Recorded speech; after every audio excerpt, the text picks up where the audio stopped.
Shalom, damai di hati.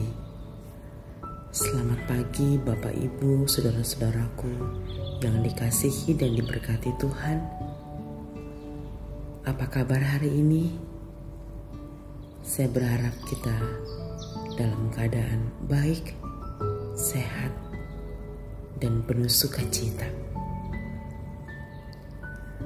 Kita bersyukur di hari ini kita kembali diberi kesempatan untuk menikmati kehidupan di hari yang baru, disertai dengan berkat-berkat Tuhan yang berlimpah, yang tidak bisa kita hitung. Berkat Tuhan selalu baru tiap hari.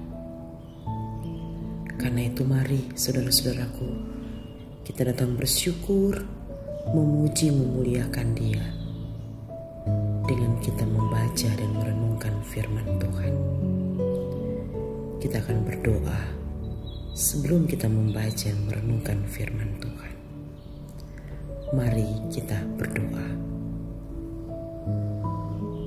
Ya Allah yang Maha Kasih, Maha Kuasa, Maha Murah, Maha segalanya, Engkaulah Tuhan yang boleh menjaga, melindungi kehidupan kami sampai saat ini.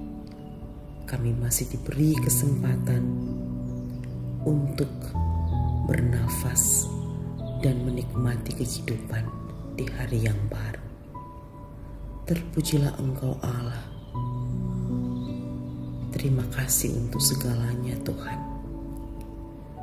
Dan kami rindu saat ini untuk membaca Alkitab serta merenungkan firman-Mu. Firman-Mu adalah pelita bagi kaki kami dan terang bagi jalan kami. Kami sangat membutuhkan firman-Mu. Sertai kami dalam pembacaan dan perenungan firman Tuhan di pagi hari ini. Bersabdalah ya Tuhan, kami sedia merenungkan firman-Mu. Di dalam nama Tuhan Yesus, kami berdoa. Amin. Saudara-saudaraku, bacaan Alkitab di hari ini, Kamis 21 Desember 2023, terdapat dalam Injil Matius pasal 1 ayat 7 sampai ayat yang ke-11. Demikian tertulis. Salomo memperanakkan Rehabeam. Rehabeam memperanakkan Abia. Abia memperanakkan Asa. Asa memperanakkan Yosafat. Yosafat memperanakkan Yoram. Yoram memperanakkan Uzia. Uzia memperanakkan Yotam. Yotam memperanakkan Ahaz. Ahaz memperanakkan Hizkia. Hizkia memperanakkan Manasye. Manasye memperanakkan Amon. Amon memperanakkan Yosia. Yosia memperanakkan Yehonya dan saudara-saudaranya pada waktu pembuangan ke Babel. Demikian pembacaan Alkitab dan tema renungan di pagi ini. Firman Tuhan harus menguasai hidup orang percaya.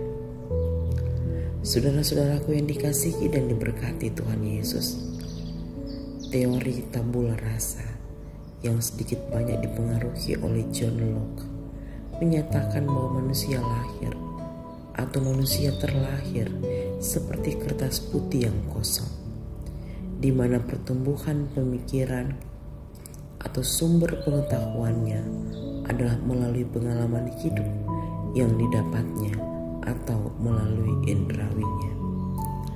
Artinya bahwa ternyata kehidupan seseorang itu akan dipengaruhi oleh lingkungan sekitarnya, terlebih orang-orang yang dekat dengannya.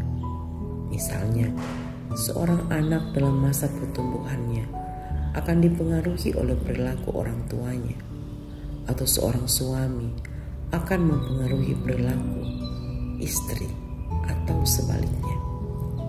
Saudara-saudaraku yang terkasih, hal inilah yang dialami oleh Salomo sebagai seorang raja Israel.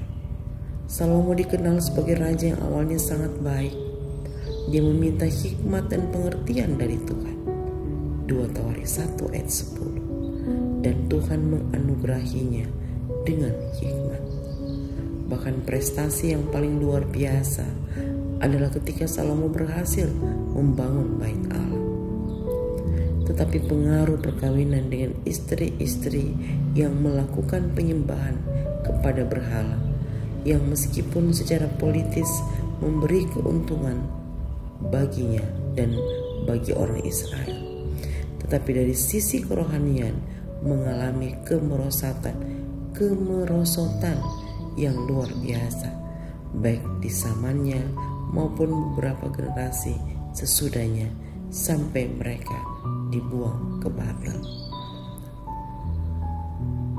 Saudara-saudaraku yang diberkati dan dikasihi Tuhan Yesus, di zaman Salomo, ibadah kepada Tuhan Allah mulai dipengaruhi dengan penyembahan berhala. Bahkan ada upaya mencampur adukan semuanya atau keduanya. Dan cara-cara ini yang terus menggerus kehidupan kerohanian yang benar di hadapan Tuhan Allah kita.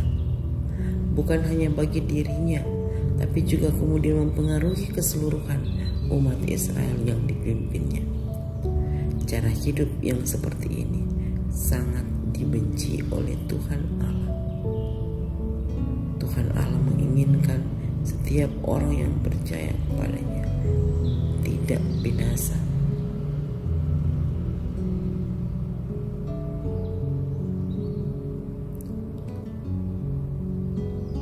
Harus diingat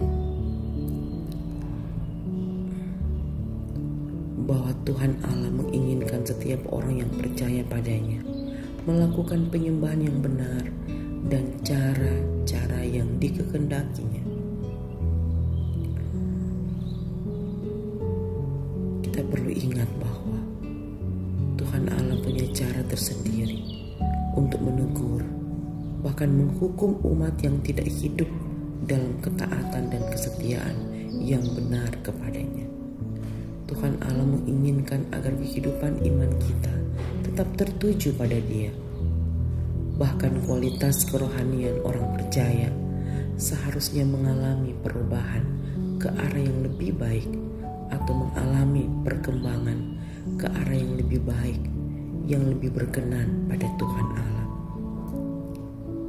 Saudara-saudaraku yang dikasihi dan diberkati Tuhan, karena itu sebagai satu persekutuan keluarga Kristen, sebagai orang-orang yang percaya kepada Kristus, dalam menghayati minggu-minggu Advent, minggu-minggu penantian ini, marilah kita hidup benar dan berkenan di hadapan Tuhan Allah.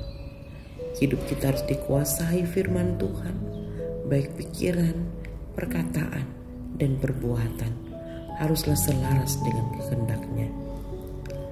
Jangan biarkan ruang hati dan ruang pikiran kita justru dikuasai oleh suasana sekitar, bahkan dengan orang-orang yang dekat dengan kita, yang hidupnya tidak berkenan kepadanya.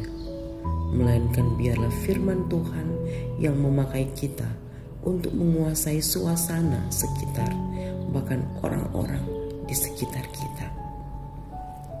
Jadikan Tuhan Allah sebagai yang pertama dan yang utama dalam hidup pribadi dan keluarga kita. Amin. Mari kita berdoa.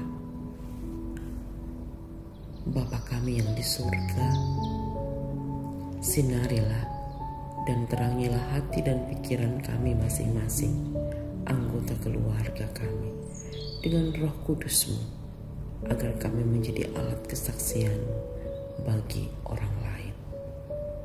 Terima kasih Tuhan, dan tolong kami di sepanjang hari ini untuk boleh melakukan firman Tuhan, sehingga hidup kami pun boleh membawa berkat dan saksi yang hidup bagi sesama kami. Dan kiranya apa yang kami lakukan boleh berhasil, boleh berkenan di hadapan Tuhan. Di dalam nama Tuhan Yesus, kami berdoa.